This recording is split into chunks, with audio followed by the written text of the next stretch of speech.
Welcome to Kshetradnam channel and to the 7th episode of our series, Hinduism for the Modern Mind. In earlier episodes, we discussed: is there a God? Why does Hinduism have so many gods? Why idol worship?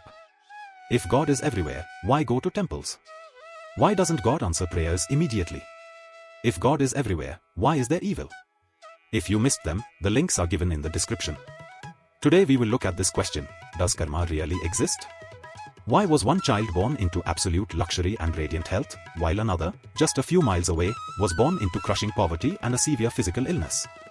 Why do some of your most honest, hard-working efforts collapse into sudden failure, while others seem to coast effortlessly into wealth and fame? When we look at the immense inequalities and sudden chaotic jolts of human life, it is incredibly easy to feel cynical. We look up at the sky and wonder, is the universe just a chaotic accident? Is there an angry deity handing out rewards and punishments on a whim? Or is there a deeper, mathematical law balancing the scales behind the scenes? Thousands of years ago, the greatest philosophical minds of India looked at this exact same human dilemma. They didn't rely on blind dogma or comforting myths. Instead, they discovered a flawless, unyielding metaphysical law built into the very fabric of human consciousness. They called it the law of karma. The word karma comes from the Sanskrit root kari, meaning to do. But in Indian philosophy, karma is far more than just your physical actions. It is a precise, mathematical law of cause and effect, the spiritual equivalent of Newton's third law of motion. For every action, there is an equal and opposite reaction. Today, we are going to dive into a masterclass on cosmic justice. We are going to combine the profound, multi-layered insights of India's absolute greatest spiritual and intellectual titans. They stripped away the myths of cosmic revenge and reframed karma as a law of absolute personal empowerment. If you are ready to understand how your past created your present, and exactly how your present can engineer your future, let's start. Let's begin in the 8th century with Sri Adi Shankaracharya. Shankara was an intellectual giant who faced a fierce argument from the rationalist thinkers of his era. They told him, if your God created this world, and some people suffer while others rejoice, then your God is partial, cruel, and unjust. Shankara completely rejected this argument. He stated that God does not arbitrarily hand out joy or sorrow. To explain this, he gave a legendary logical framework known as the analogy of the rain cloud. Sri Shankara explained, God is like a magnificent rain cloud. The cloud pours down its water equally over the entire earth. It does not choose to favor one patch of soil and starve another. But if a farmer has planted a sweet mango seed in his soil, the rain makes a majestic mango tree grow. If another patch contains only the seed of a thorny weed, the exact same rain makes a weed grow. The rain is completely impartial. The differences in the harvest belong strictly to the nature of the seeds planted by the individual. Similarly, the divine provides the universal life force, but the flavor, the joy, and the sorrow of your life are determined entirely by the seeds of your own past actions, your karma bijas. Centuries later, Shankara's masterfully logical view was echoed through a deeply practical financial analogy by Sri Ramakrishna Paramahamsa. When devotees came to Ramakrishna asking why corrupt people often live in luxury while good people suffer, he explained it through the analogy of the spent capital. The 3 tiers of the cosmic ledger. Sanchita Karma, the massive, hidden reservoir of every action you have ever committed across millions of past lifetimes, stored in your causal body. Prarabdha Karma, the specific portion extracted from that reservoir to form your current life, your physical body, your lifespan, and your unchangeable baseline environment. Shankara compared Prarabdha to an arrow shot from a bow. Once released, it cannot be recalled, it must hit its target. Agami Karma, the brand new actions you are performing right now in this exact moment, which act as seeds being planted for your future. Ramakrishna explained that the wicked person who is thriving today is simply like a reckless merchant who made a massive profit in his past business venture. He has a massive reservoir of old capital in his bank account. Even if he acts dishonestly in his current shop, he doesn't go bankrupt on day one, he draws from his past capital. But the moment that old Sanchita balance hits zero, his current bad actions catch up to him, and he collapses into absolute ruin. This brings us to the ultimate question that trips up almost every seeker of truth. If our lives are governed by this massive reservoir of past karma, do we even have free will? Is human effort entirely useless? To solve this paradox, Sri Ramakrishna gave one of the most brilliant behavioral analogies in spiritual history, the parable of the cow and the 30-foot rope. Ramakrishna said, imagine a farmer who takes his cow out to a wide pasture and ties her to a wooden stake driven into the ground using a rope that is exactly 30 feet long. Now, that cow is fundamentally bound by her past. She cannot move 31 feet away from that stake. That represents her past karma, her genetic limitations, her birthplace, her baseline physical health, and her unavoidable life events. But within that 30-foot radius, the cow possesses absolute free will. She can choose to lie down, she can choose to stand up, she can eat the grass on the left or the grass on the right. If she uses her freedom wisely within her boundaries, the farmer will lengthen her rope. Human life is exactly like that. Ramakrishna also explained that while spiritual practice, sadhana, and devotion might not completely erase past physical karma, they completely alter how you experience it. If a man has a heavy past karma that decrees he must lose his leg in an accident, a sudden stroke of divine grace or intense spiritual devotion can mitigate that blow. Instead of losing his entire leg, he might just step on a sharp nail and bleed a little. Devotion to God acts like a heavy iron shield. The bullet of past karma will still hit you because a cause must have an effect, but instead of piercing your heart, it will hit the shield, make a loud noise, and fall harmlessly to the ground. Ramakrishna's chief disciple, Swami Vivekananda, took this foundation and transformed it into a fierce doctrine of absolute psychological empowerment. Vivekananda completely despised fatalism. He hated when people used karma as an excuse to sit back and complain about their fate. Vivekananda approached karma with the cold, precise mind of a physicist. He explained that just like Newton's cradle, where energy transfers flawlessly from one swinging ball to another, the universe is a perfect psychological mirror. Vivekananda taught, if I put my hand into a fire, it will burn me. That is a fixed law of nature. Is the fire malicious? Is an angry God punishing me? No. The causation lies entirely in my own action. Every wave of hatred, every thought of jealousy, and every act of deceit you throw out into the universe is an electrical impulse broadcast into a flawless mirror. It is a cosmic law that it must bounce right back into your own life with the exact same momentum you used to send it out. In his lectures, Vivekananda shared a story to illustrate how an advanced soul views the absolute, unyielding nature of karma without bitterness. A holy man, sannyasi, was meditating in a forest when a venomous cobra bit his foot. As the poison spread through his body and he lay dying, his disciples rushed to his side, weeping and asking, "Master, who did this to you? Which snake bit you?"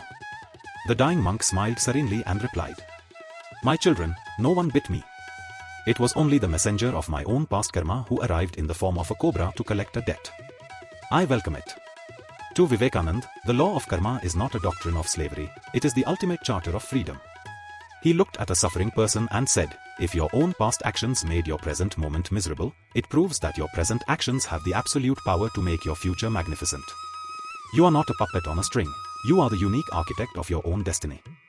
As we dig deeper into the classical philosophies of India, we encounter the two other great acharyas of Vedanta, Sri Ramanujacharya and Sri Madhvacharya. They took the law of karma and integrated it into their rigorous theological frameworks, answering how a merciful God can allow his children to suffer through painful karmic punishments. Sri Ramanuj, the master of qualified non-dualism, viewed the universe as the living body of God.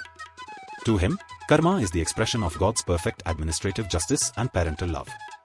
He gave the analogy of the king's code of law. Ramanuj explained, a great, compassionate king establishes a rigorous code of laws for his empire. The law clearly states that if a citizen protects the community, they are highly rewarded. If they commit a crime, they are placed in a cell. The king does not punish a criminal out of personal hatred, malice, or cruelty. He does it to maintain the unshakable order, the Dharma, of his kingdom. God is that perfect king, and karma is his administrative code. Ramanuj introduced a beautiful psychological reframe to our pain. He stated that what we perceive as punishment is actually nigraha, divine correction, and what we see as a reward is anugrah, divine grace. Just like a loving father who punishes his toddler to stop them from playing with fire, the painful blows of karma are never malicious, they are designed to break our arrogance, humble our ego, and make us look back toward our spiritual home. But 3 centuries later, Sri Madhvacharya, the founder of the strict dualist school, took individual responsibility to its absolute logical limit. He rejected any idea that God arbitrarily creates variety or suffering. He viewed God as a completely impartial, supreme judge who monitors a cosmic ledger that contains 0 errors. He gave the analogy of the flawless accountant. Madhvacharya taught, imagine a flawless royal accountant who manages the financial books of thousands of merchants across a kingdom. The accountant does not give wealth to one merchant because he likes his face, or reduce another to poverty because he dislikes him. He simply looks at the ledger books, calculates the exact mathematical debit and credit down to the last decimal point, and hands out the currency. God is that supreme accountant. He does not create your struggles based on a whim. He looks at your inherent nature and the exact balance sheet of your past actions, and hands you precisely what you have earned. If the classical acharyas gave us the complex, rigorous blueprints of this cosmic mathematics, Sai Baba of Shirdi brought it down to earth for the common man with absolute, stunning simplicity. Baba lived in a broken-down mosque, possessed no money, and wore a simple torn robe, yet he monitored the hidden karmic ledger of every devotee who walked into his village with the precision of a hawk. He frequently warned his followers never to strike back when someone hurt them, because doing so reveals a total ignorance of how karma operates. He gave this profound, direct advice to a devotee who wanted to know how to navigate the daily trials of life. Sai Baba taught, every single human being walks through this world wearing a garment with two invisible pockets. Your right pocket holds your good deeds, your punya. Your left pocket holds your mistakes, your papa. When you face an unexpected illness, a financial loss, or a betrayal, do not get angry. Someone is simply reaching into your left pocket and removing a debt you owed from a past life. They are clearing your account. If you strike back, if you seek revenge, you are opening a brand new ledger book, and you will have to pay that debt back with compounding interest in a future lifetime. Stop looking across the street at what others are doing. Mind your own being. Keep filling your right pocket with silent charity, kindness, and the remembrance of the divine. Because when the breath leaves this physical frame, those two pockets are the only luggage you are allowed to carry across the threshold of death. Conclusion: the shield and the future. When we stand back and weave together the collective genius of India's greatest masters, the true majesty of the law of karma is revealed. Karma is not a system of fatalistic doom. It is not cosmic revenge. It is a system of absolute, flawless cosmic equilibrium. It means that nothing in your life is wasted, no good deed goes unnoticed, and no error goes uncorrected. Next time you face a sudden jolt of adversity, or when you look at the chaotic inequalities of the world, do not fall into despair or anger. Activate the collective wisdom of the acharyas. Remember Shankara's rain cloud.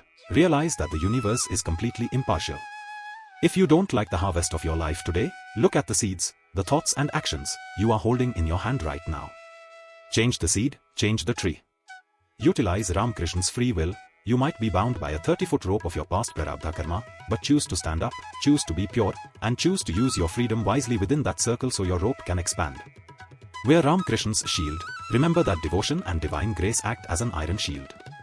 The bullet of past cause must still materialize, but instead of piercing your heart, it will hit the shield of grace and fall harmlessly to the ground. Fill your right pocket, follow Sai Baba's command. Let the old accounts settle without bitterness. Keep packing your right pocket with unconditional goodness.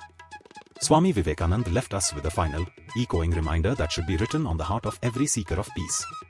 The history of the world is the history of a few people who had faith in themselves. That faith calls out the divinity within. You are the infinite ocean. Stop blaming the waves of your past. Stand up, take the whole responsibility on your own shoulders, and know that all the power you want is already residing within your own soul. Thank you so much for traveling through this deep philosophical landscape with us today. If these timeless insights brought a sense of clarity, justice, or profound empowerment to your life, please hit that like button, share this video with someone who is struggling to understand their path right now, and subscribe to the channel for more deep dives into the absolute roots of wisdom. Until next time, stand bold, plant clean seeds, clear your old accounts with a smile, and walk your path with absolute dignity. Take care.